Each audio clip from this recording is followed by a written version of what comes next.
Amém, aleluia. Ainda de pé, você pode abrir a sua Bíblia, Lucas capítulo 9.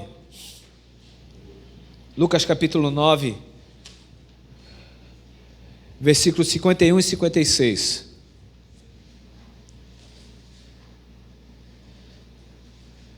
Aleluia. Quão bom e quão suave é que os irmãos vivem em união, né? É bom estar aqui com os irmãos. Os irmãos estão bem? Está tudo bem com vocês?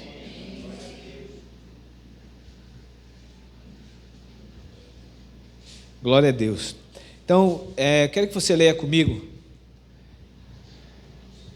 Amém? Quem não tiver Bíblia, tem aqui, no telão aqui, tá? Então, 1, 2, 3. E aconteceu que, ao se completarem os dias em que devia ele ser assunto ao céu, manifestou no semblante a intrépida resolução de ir para Jerusalém e enviou mensageiros que o antecedessem. Indo eles, entraram numa aldeia de samaritanos para lhes preparar pousada, mas não o receberam, porque o aspecto dele era de quem decisivamente ia para Jerusalém. Vendo isto, os discípulos Tiago e João perguntaram: Senhor, queres que mandemos descer fogo do céu para os consumir? Jesus, porém, voltando-se, os repreendeu e disse: Vós não sabeis que espírito sois, pois o Filho do Homem não veio para destruir as almas dos homens, mas para salvá-las. E seguiram para outra aldeia. Amém? Pode assentar. Amém. Glória a Deus. O tema dessa ministração hoje é: não esconda o propósito, tá? Esconder o propósito. A gente sabe que Deus ele tem um propósito, né? Deus tem um propósito na vida de cada um de nós. Você não nasceu por acaso, você não está aqui por acaso, você não está na sua família por acaso, você não está lá no lugar onde você trabalha por acaso, você não está lá na universidade que você está por acaso. Em todo lugar que você estiver, você que é discípulo de Jesus, você tem um propósito. Deus tem um propósito na tua vida. Amém? Então eu quero que fique isso bem gravado na nossa mente, tá? Em todo lugar que eu tiver, Deus tem um propósito para mim ali onde eu estou, tá? Eu lendo esse capítulo 9, estava até comentando com alguns irmãos, Deus ele fala muitas coisas. E aí, eu gosto de escrever muito. E aí eu escrevo muito e... e aí dá vontade de falar tudo, mas não dá tempo de falar tudo, né? Mas eu quero pontuar algumas coisas que Deus falou no meu coração nesse capítulo 9, tá? Especificamente nesses versículos. Bem, no capítulo 9, do versículo 18 a 20, tá? Jesus, ele está com seus discípulos e aí você pode ficar com o capítulo 9 aberto aí para acompanhar, no versículo 18 a 20. Jesus, ele começa a perguntar para os discípulos: que a multidão, né? O que a multidão fala de mim? O que a multidão está dizendo quem eu sou? Então Jesus está perguntando para os discípulos, claro que os discípulos eles estavam ouvindo o que a multidão estava falando, que a multidão estava comentando de Jesus, tá? Aqui esse capítulo 9, João Batista já tinha sido morto, decapitado, tá? E aí havia uma comparação, tá? Da multidão em relação a Jesus. Então diziam assim: olha, Jesus, os discípulos falando, Jesus, estão falando aí que você é João Batista, que você é o Elias, que você é um profeta. E aí Jesus começa a perguntar: e vocês? O que é que vocês dizem quem eu sou? E aí Pedro, sempre Pedro é aquele que, né, é aquele que é o afoito, é aquele que, né, é proativo, e ele fala assim mesmo: tu és o Cristo. Tu és o Cristo.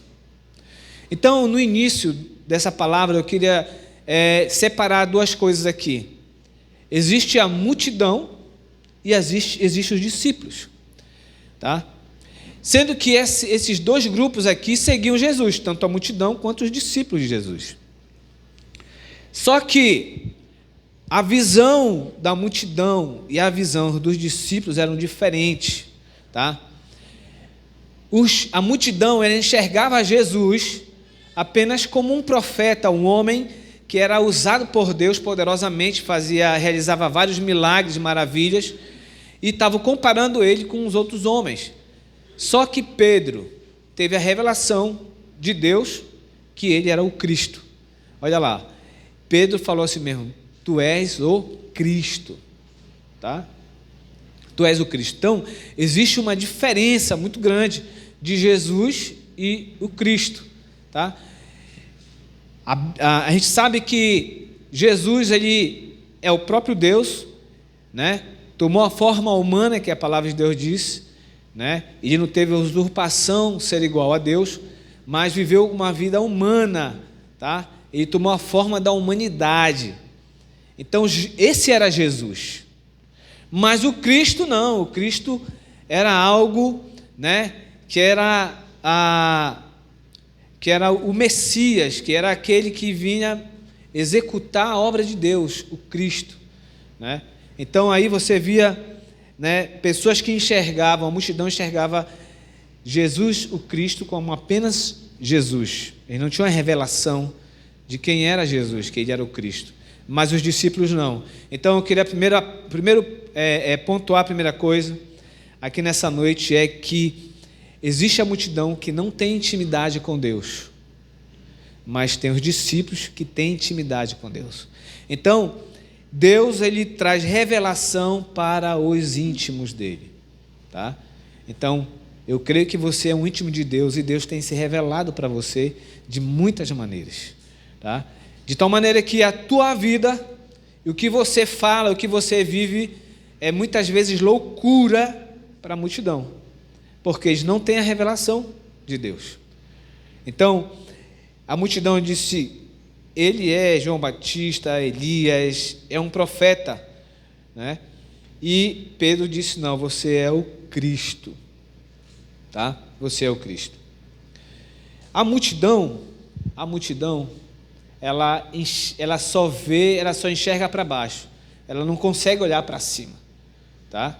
O discípulo que é íntimo de Deus, ele olha para cima, né? Aí você, como discípulo de Jesus, eu vou te encorajar a sair daqui hoje olhando para cima. Mas pastor, eu vou topar, mas não estou dizendo para você olhar para cima e literalmente sair daqui olhando para cima, não, irmão, não é isso não. Senão você vai dar-lhe uma topada numa pedra. Estou falando isso espiritualmente, você olhar para cima, tá? Você enxergar o propósito espiritual de Deus na tua vida, tá?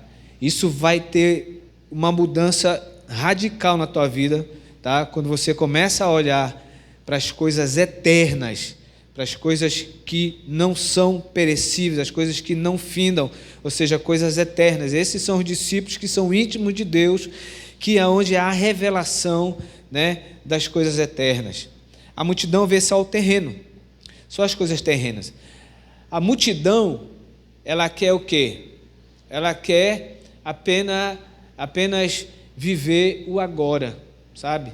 Viver um prazer que a palavra de viver o seu prazer, cumprir o seu prazer, é hedonismo, é realizar o seu prazer. Então a multidão, ela vive o individualismo, tá? O individualismo.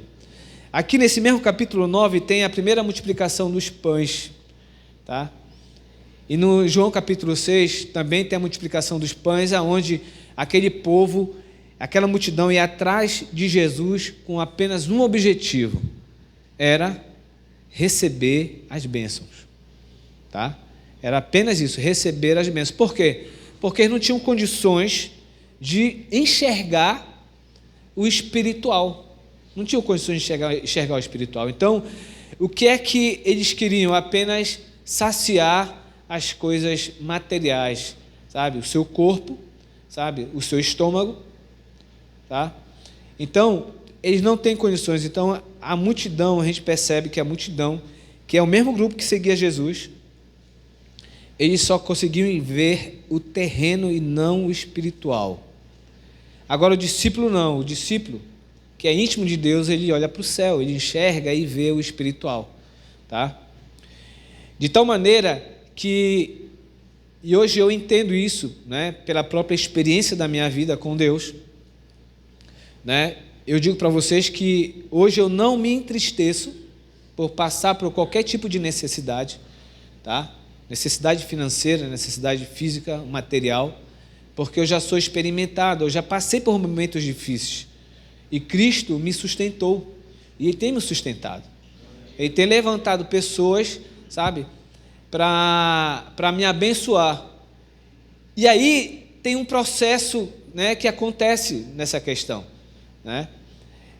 Tem alguém orgulhoso aqui? Não tenha vergonha de levantar a mão, mas se você não quiser levantar, não levante. Eu já fui, eu sou um ex-orgulhoso. Eu já fui muito orgulhoso, sabe? De não querer receber nada de ninguém. Isso eu aprendi com meu pai. Veio do meu pai. Meu pai também era muito orgulhoso. Se desse alguma coisa para ele mandar devolver. Mandar devolver.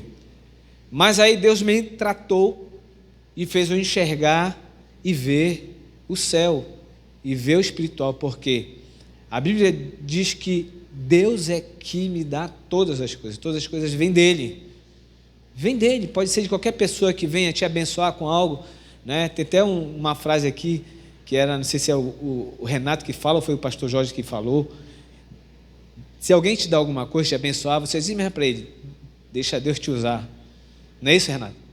Deixa Deus te usar, porque é Deus que está usando ele. Se você tiver essa visão, sabe, você vai ser grandemente agradecido a Deus, tá? Então eu aprendi isso. Então o discípulo, ele vê o céu, né?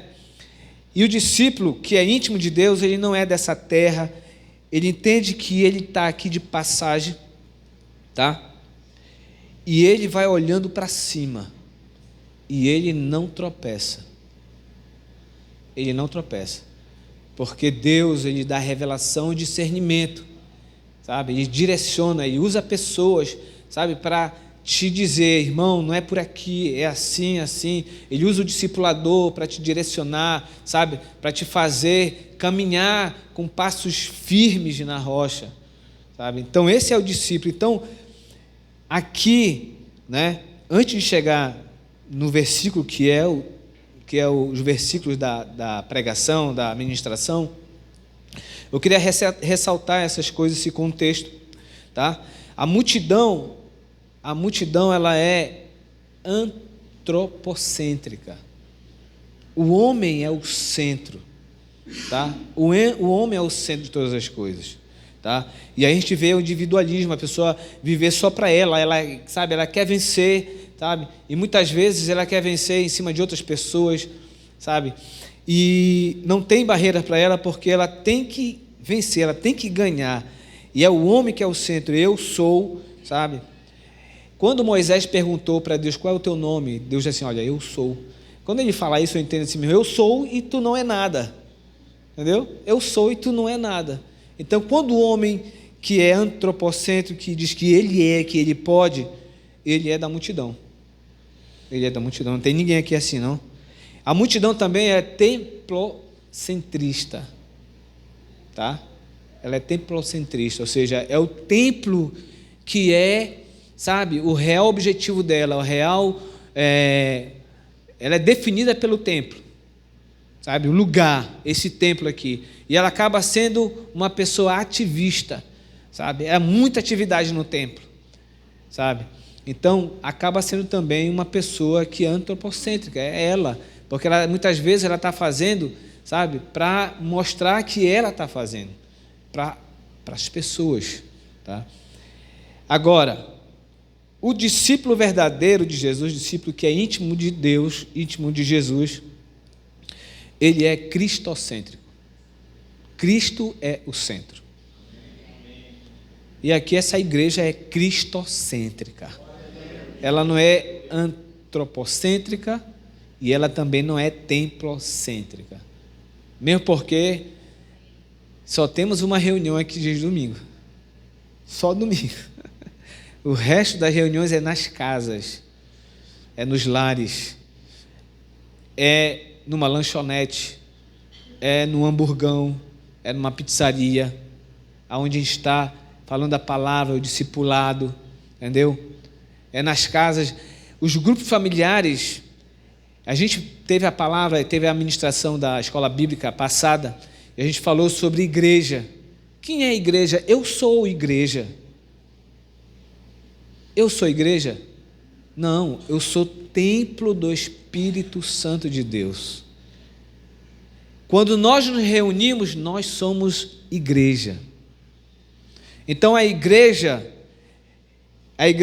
Batista Shalom, ela não é templocêntrica, porque a igreja, ela se reúne nos lares, sabe? Ela se reúne no discipulado, num café, né, no lanche. No pastorão, o discipulado não pode ser meio-dia, nem na hora do café. Mas tem discípulos que é teimoso, só vai nesse horário.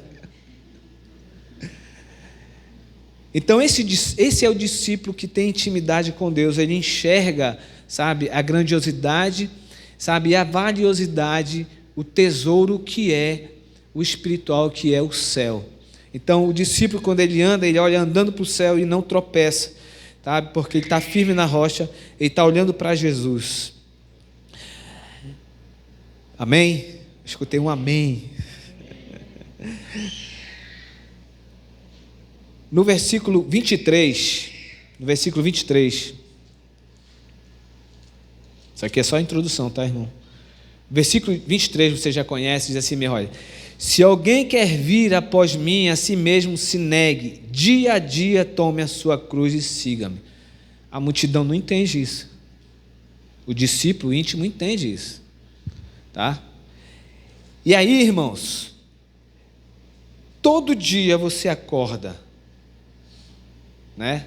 Amém? Glória a Deus, todo dia você acorda, você levanta, e eu creio que você levanta e agradece, né? Pelo dia, agradece porque você está respirando, agradece porque todos os seus órgãos estão funcionando, o coração está batendo bem, o fígado, o rim, né? Tudo está funcionando, você agradece pelo café da manhã, você agradece até porque não tem o café da manhã, você agradece o discípulo que olha para o céu, é assim, agradece na falta, na abundância, na escassez.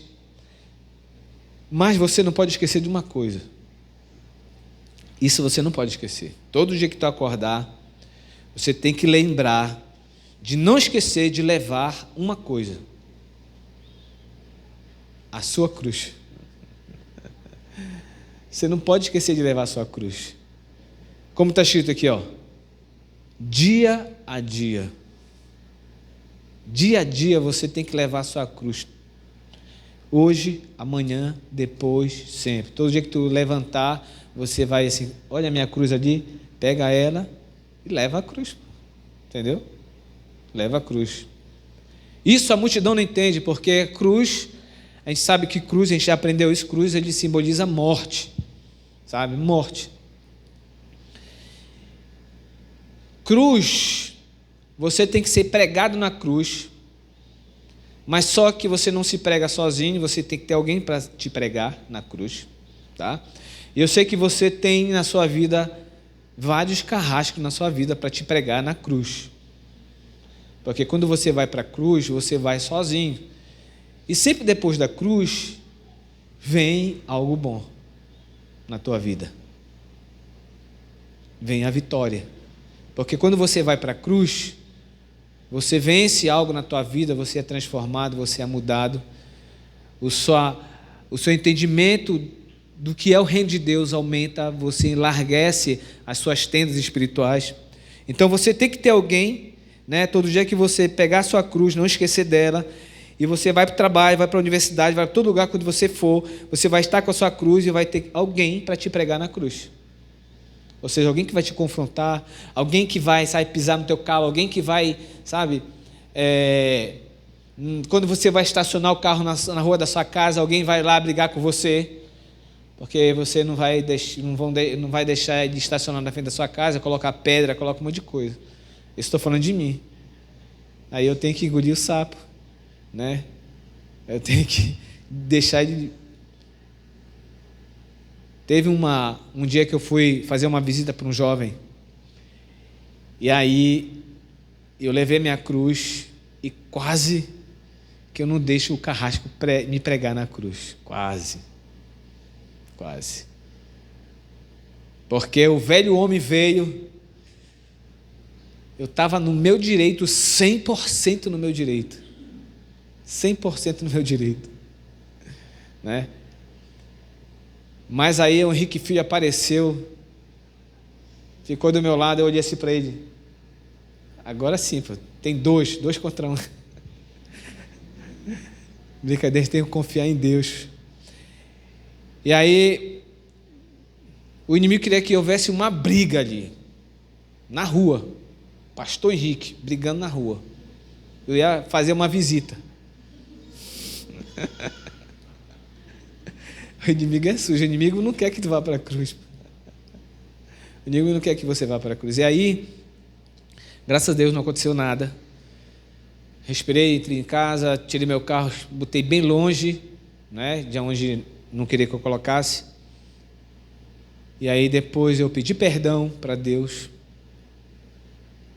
Fui para a visita, o jovem aceitou Jesus, voltei para casa, fui lá na casa lá do Senhor, comprei ovos na casa dele, pedi perdão para ele, conversei com ele, né, e graças a Deus ficou tudo bem, né? Então nós temos que ir para a cruz, não temos que esquecer a nossa cruz. Então esse é o discípulo de Jesus que tem intimidade com ele. A multidão não sabe o que é isso. O que a multidão ia fazer?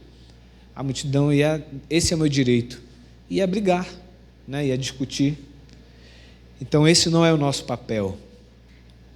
A multidão, né? A multidão, ela quer aplausos, ela quer luzes, ela quer algo que venha encher, sabe, o seu ego, mas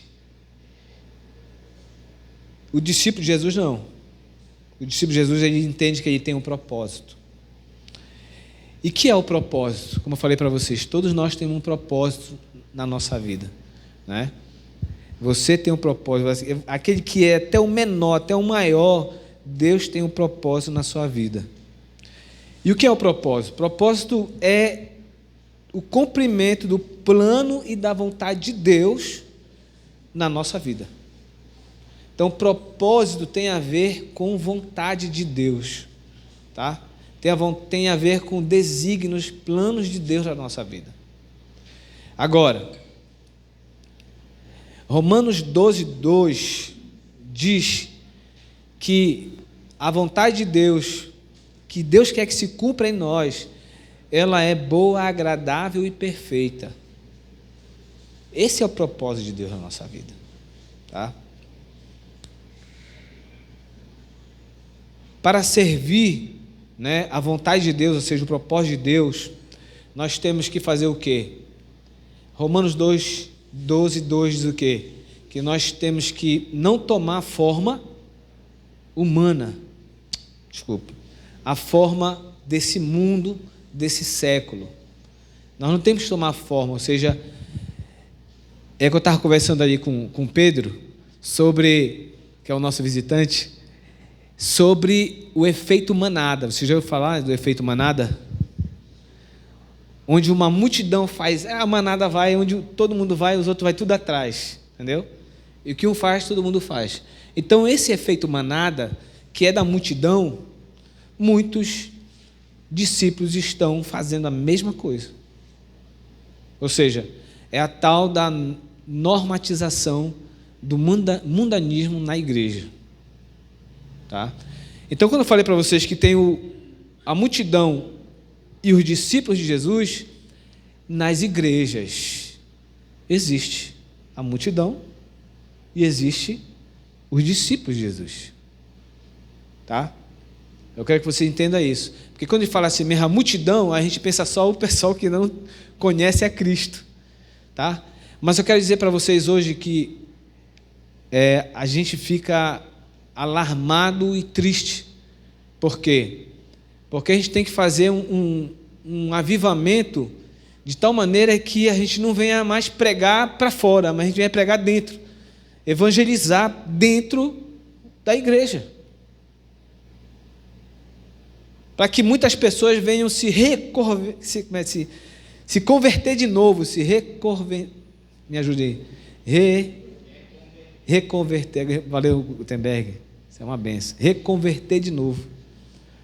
Não sei se isso existe. Por quê? Porque estão tomando a forma, sabe, do mundo. é a normatização de muitas coisas erradas. Por exemplo, palavrão. Palavrão é algo da multidão, não é algo do discípulo de Jesus, mas tem muita gente, né, que se diz discípulo de Jesus que solta um palavrãozinho aí, sabe? No meio dos adultos, os mais antigos, que não é o meu caso, nem do pastor Arão, essa questão de chamar palavrão não é mais para a gente, mas no meio dos adolescentes, dos jovens, tem. Até da igreja. Chamam palavrão. Isso aí é da multidão. Isso aí... E aí fica uma normatização. Namoro. Jovem, né, adolescente, hoje, vai para o efeito manada também. Por quê? Porque hoje o adolescente já namora de 12, 13 anos, 14. E aí a multidão que está na igreja vai também no mesmo caminho. Está errado isso. Um adolescente é uma criança. E o namoro é algo sério, com intenção de casar. Namoro não é para você só ficar e ter experiência. Namoro é algo, né, é um relacionamento mais com intenção, com responsabilidade e com compromisso. Discípulo de Jesus, que tem intimidade com Deus, que não é da multidão, pensa assim e acredita assim. E assim é o certo. E assim é o certo. Nada de estar aí para fora, né, na escola, pelos cantos, né, no tal de fica, né? Pega, pega, fica, fica.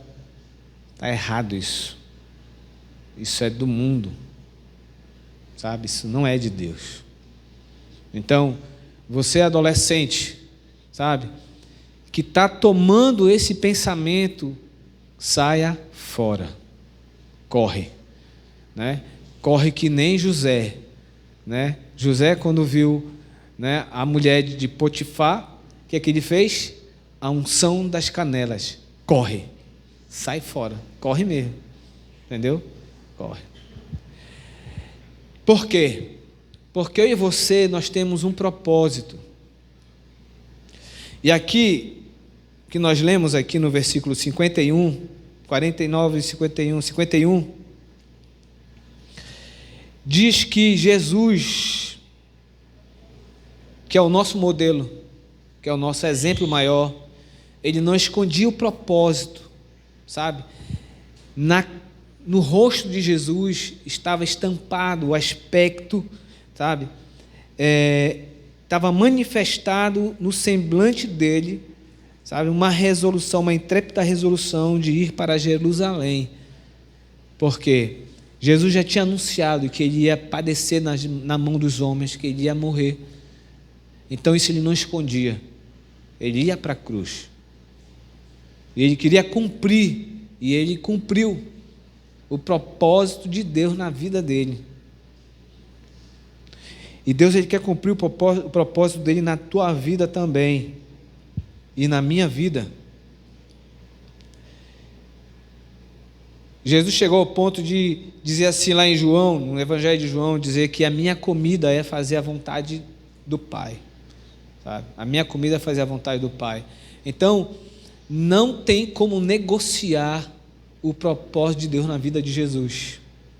Então você não pode negociar o propósito de Deus na sua vida. Pastor, qual é o propósito de Deus na minha vida? É vir aqui para a igreja, sentar no banco, domingo, vir para a escola bíblica às 5 horas, depois comer aquele lanche abençoado, depois vir para cá às 6h30, escutar a palavra, ser abençoado e voltar para casa. Não. Esse não é o propósito de Deus na tua vida. O propósito de Deus na tua vida é se conformar à imagem de Cristo, é proclamar o reino de Deus e é viver para a glória de Deus. Você vai tomar a forma de Cristo, o caráter de Cristo, sabe? Você vai ter que se expor à palavra de Deus, sabe? Diante de Deus, ninguém se esconde. Ninguém se esconde. Ninguém consegue, sabe, se camuflar diante de Deus.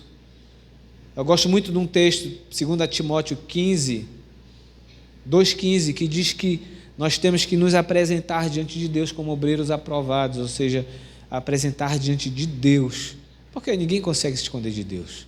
Deus, ele é onisciente, onipresente, onipotente. Então nós temos que nos conformar à imagem de Cristo. Temos que proclamar o reino de Deus. Esse é o propósito de Deus na tua vida e na minha vida. Proclamar o reino de Deus, sabe?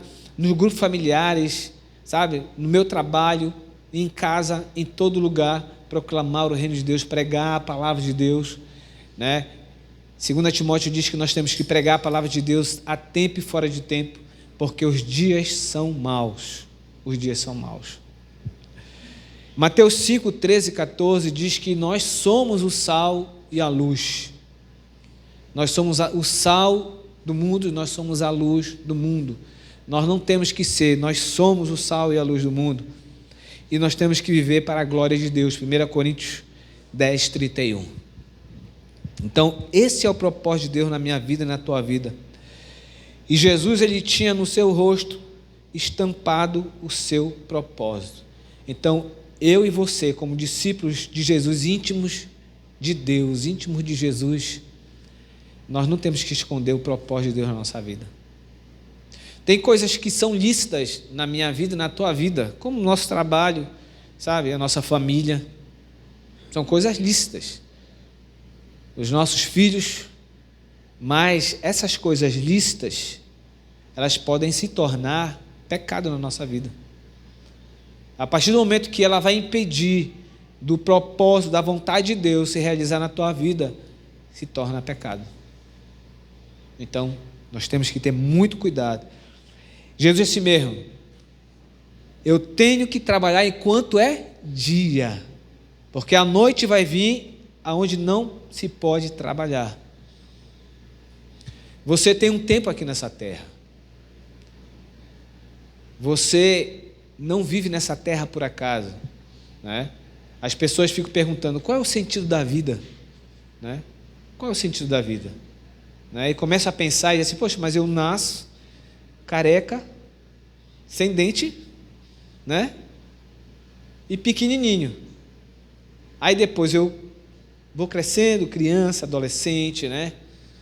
Jovens, tem uns jovens que ficam, né, cheios de músculo, mas depois vai envelhecendo, aí vai perdendo cabelo, às vezes vai perdendo o dente e vai diminuindo. Aí que sentido da vida é esse? Tu começa de um jeito e termina parece do mesmo jeito, né? Tem muitas pessoas que vivem assim, sem propósito na sua vida, sabe? Pense que é só trabalhar, comer, dormir, trabalhar, comer, dormir, acordar. O discípulo de Jesus não, o discípulo de Jesus ele acorda já com um propósito, pega a sua cruz e vou realizar o propósito de Deus hoje. Você é assim? Eu tenho tentado ser assim, eu tenho aprendido a ser assim. E o propósito, né, de Deus na nossa vida, como discípulo de Jesus, versículo 62 diz assim, ninguém que tendo posto a mão no arado, olha para trás, é apto para o reino de Deus. Tá? Quem é da multidão não quer saber de arado. Não quer saber de arado. Eu já fui da multidão. Não queria nada com arado. Nem com arado, nem com arão.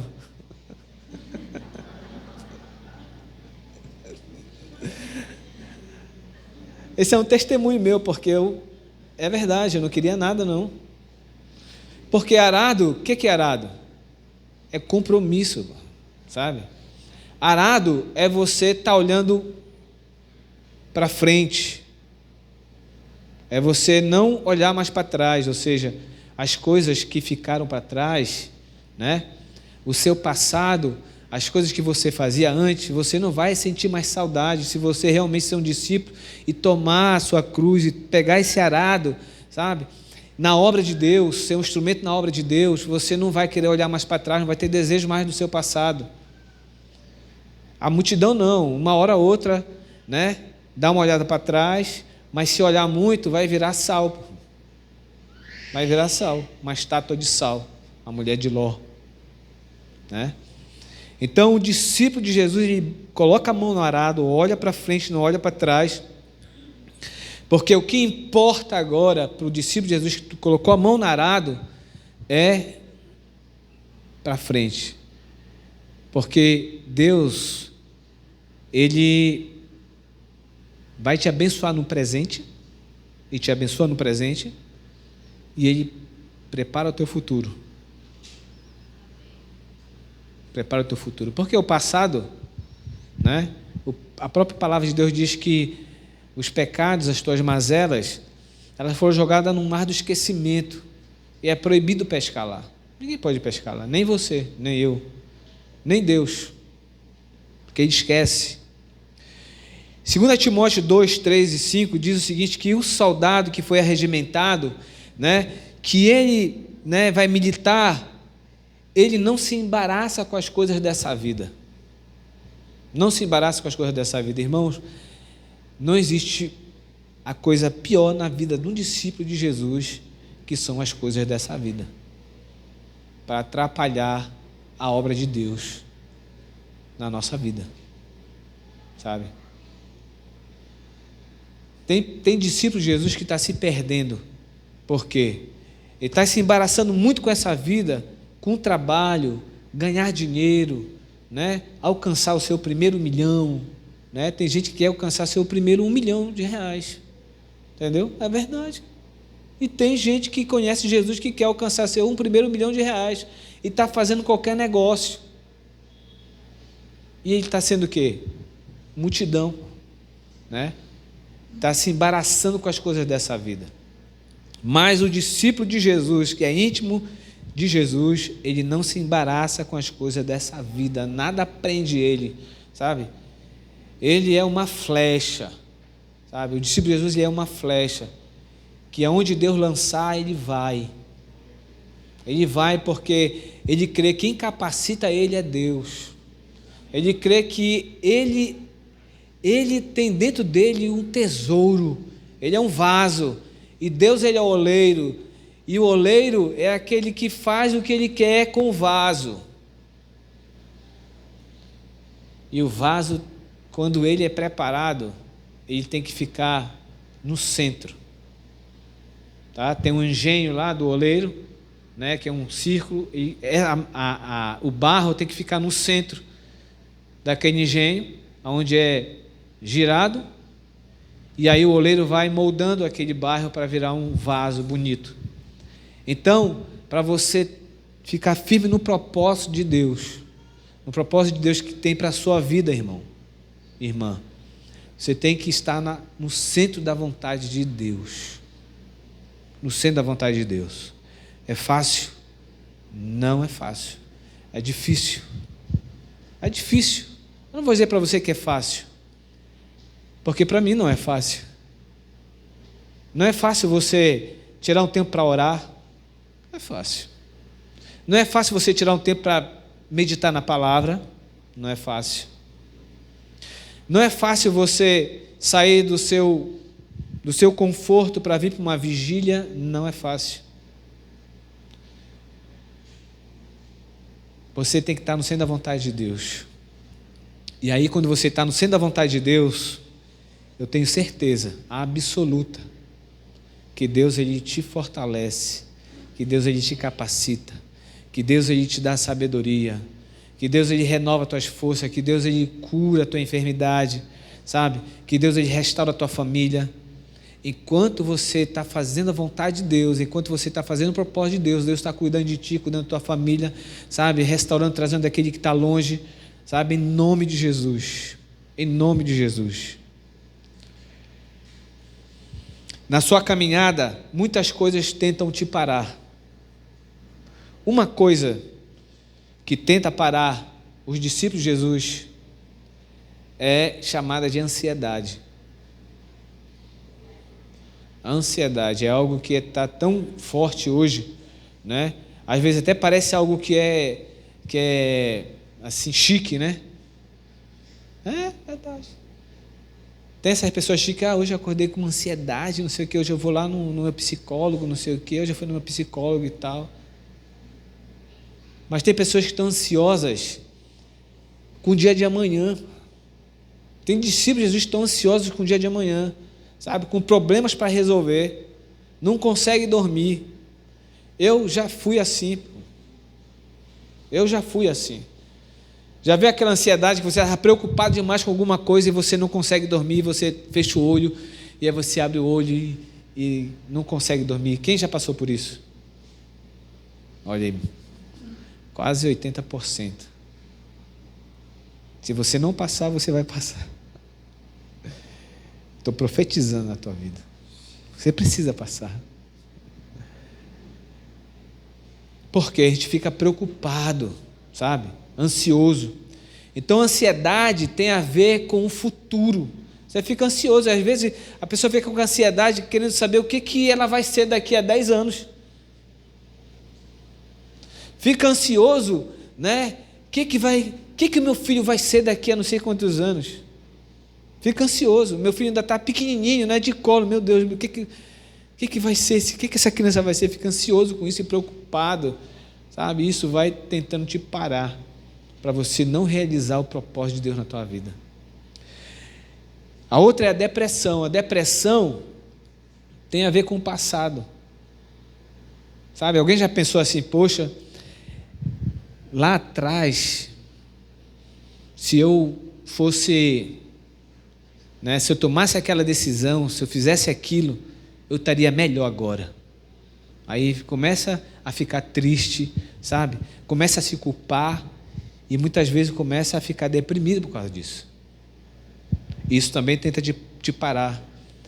A dor, a perda, ou seja, as coisas que acontecem na nossa vida, sabe? Que muitas vezes são normais na vida de um ser humano. E acontece na vida de todas as pessoas, não é só do discípulo íntimo.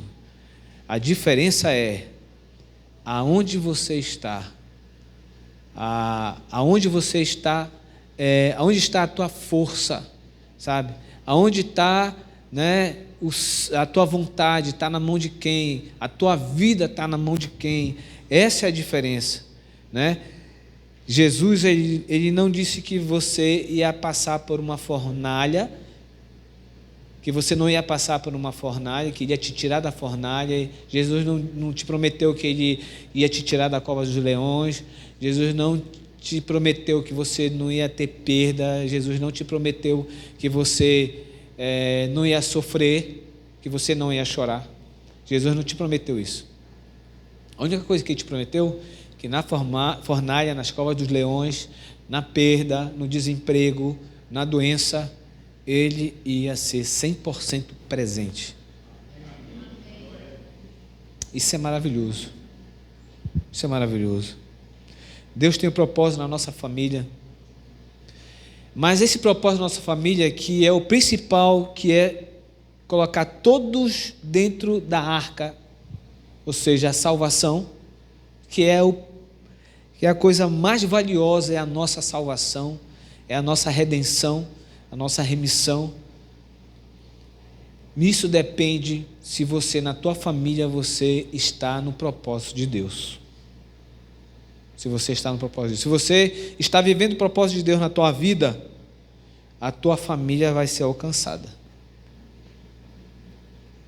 Porque a minha foi. Quando eu comecei a viver o propósito de Deus na minha vida, toda a minha família, a minha mãe, o meu pai, os meus irmãos, foram alcançados pelo Evangelho. Hoje tem alguns que estão afastados, mas eles conhecem o Evangelho, foram alcançados pelo Evangelho. E parecia algo tão difícil, tão, sabe, impossível. Mas, quando a gente vive o propósito de Deus, Deus abençoa a nossa família também. Deus abençoa tudo. E o propósito para a igreja Shalom? Qual é o propósito de Deus na igreja Shalom? grupo familiar, discipulado. Tá? Então, você faz parte do grupo da Igreja Shalom, você tem que viver o propósito que Deus colocou na Igreja Shalom, para você também ser bênção e ser abençoado. Amém? É isso que eu quero trazer para nós nessa noite. Não esconda o propósito, independente, sabe, o que vai acontecer com você, sabe? Tenha estampado no teu rosto o propósito de Deus na tua vida, de ser um discípulo de Jesus, de ser aquele que não se conforma com o mundo, de ser aquele, né, que vai proclamar o reino de Deus, que vai pregar o evangelho para alcançar vidas. Amém? Fique de pé em nome do Senhor Jesus, que Deus te abençoe nessa noite. Quero fazer uma oração.